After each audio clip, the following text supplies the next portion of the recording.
Hey, so in this tutorial we're going to be looking how to create a completely new card visual. So beyond just changing the portrait, changing the tint, changing the frame texture, we're going to be making something that's even more fully custom. So here is what we are going to be ending up with. I made this beforehand, but we're going to be making this again from scratch or something similar.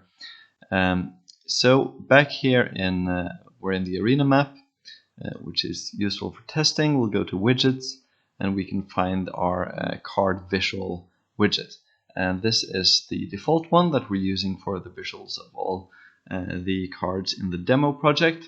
And it is a good starting point for creating our own. So we'll create a duplicate of this one. I'll call this card visual and then tutorial. And then we can start changing the visual. So with this, we're going to need some new textures. So I have added those to demo textures, and let's see, card tutorial here, where we have our custom card frame, and then also under portraits and tutorial I've added this custom portrait, which you see is in a different kind of resolution to the other ones. And for your game you might want to use a power of 2 texture sizes, which this is not. Maybe you'd have 512 this way and 1024 this way or something like that for saving texture space. But for this tutorial, I'm just using this size here. Also, public domain artwork that I'm using. Can't remember the name just at the moment. Great portrait for a card, certainly. So those are the ones we'll be using, and there are download links in the description. And we want to change the visual of this to be able to use these here. So first, there are some things we don't need. We don't have this banner here.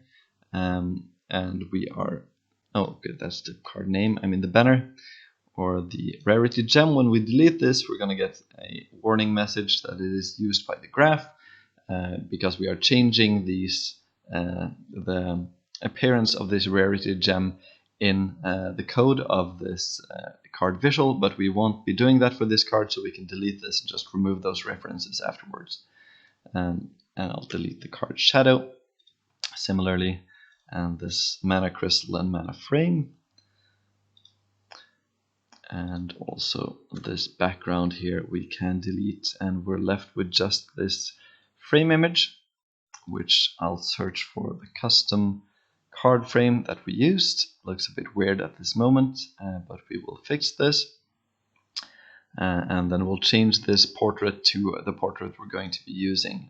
It will be overridden by our card data anyway, but it's useful while designing the card so we can see how it's going to look. So that's also called custom portrait, and here it is. And we'll need to change how it fits into the card here. I'm keeping the same card glow, which fits still fairly well with the frame here. You might want to create your own card glow texture. I did that in Photoshop using the card glow blending option, but yeah, we'll keep this one since it fits fairly well. Yeah, for the card image and the size box, we want this to fit the card frame. I can remove the padding, but yeah, not entirely, because you can see that it's clipping out here. So I found that 8 works fine to keep it within this frame. Now it fits pretty well. We will want to change this font to something else, which works better with this card here. So I'm using the other like open source font that I'm using in this toolkit, the sans serif one.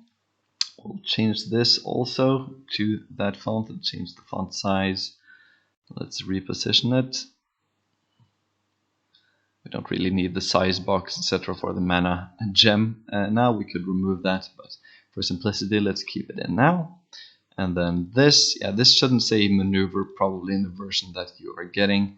This is before release. I'm creating this, so it should be something like the type text or something like that, it will say. But this is where it will say if it's like an attack or a skill or whatever. This seems like a fine position for it. So we're almost there. But we need to change this description, and we can't simply change the color here because we're using rich text for this, so we'll need to change that in the data table. But before doing that, we should get some compilation errors because we have removed some of the stuff that we're referencing in the graph, as we were warned when we deleted it. So we need to change this end part here, where we are changing the how the rarity gem looks, since we don't have any. So we can delete that part from our graph, since we don't need it in this case. And now we need to change the color of this, so we can find this card text data table, which uses rich text to have different kinds of fonts here. So we just need to change the color of all of these. We can keep the options we have here for writing in bold, and also writing in bold when we want to make it clear that there is a tooltip in the text, which I've covered before in earlier card videos. But for this, we just need to change the card color like this. I'll just copy this so we can paste it easy on the other ones. But yeah, actually now we're changing this for all our cards. So maybe for the demonstration, I'll just control-Zing back here. I'll keep this black, and we'll create a duplicate of this, so we can choose either the one or the other. We can keep the other type for our original card visual. So I'll change this to then card text tutorial, and for this we will change the color for all of these as the color. Gotta be careful you're not changing some of the other weird color values here. There, and back to the card, and then we'll changing this to card text tutorial and compile, and then we have it in white. Okay, so we have our custom card visual here. Now we just need to reference this in our cards. So we can, at the moment, if we're hitting play, you can see that we have this smite card, which we are drawing. So I can just change that for simplicity. Instead of creating a new custom card, you can watch my other tutorials on that for creating custom types of cards. But for now, let's just change the visuals of the smite card to our new one. So we go to DT cards, we can find it here, smite. And then we will change our, at the bottom here, the card visual to our custom one, the card visual tutorial. And we need to also set the card frame here, because it's going to be overridden. It's called custom card frame. We'll put the tint to white, so we don't make any changes there. Yeah, we can keep the portrait for now, just see how it looks.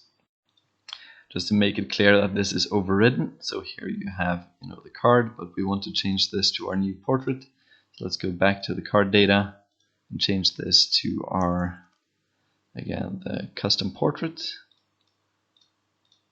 And now we will have our new smite card, which looks very different. So this shows how you can pretty easily swap out the visuals with a kind of widget that looks completely different. Of course, you can do make it even more different than this. This is still, following some of the same rules as the other card, but this is a way to show how to get a very different look in very few steps. So I hope that was useful, and that you guys can make use of that to create your own custom and great styles for your card game. And if it changes here, it changes every other place. You can also see the card. So yeah, this one looks pretty cool, I think, for a quick job in Photoshop. It helps to have access to all of this fantastic public domain artwork. But yeah, I think that should be enough to get you started. And if you have any questions, like always, ask me in the support thread or on Discord, and I'll do my best to help. So with that, that's it for this time, and see you in another tutorial.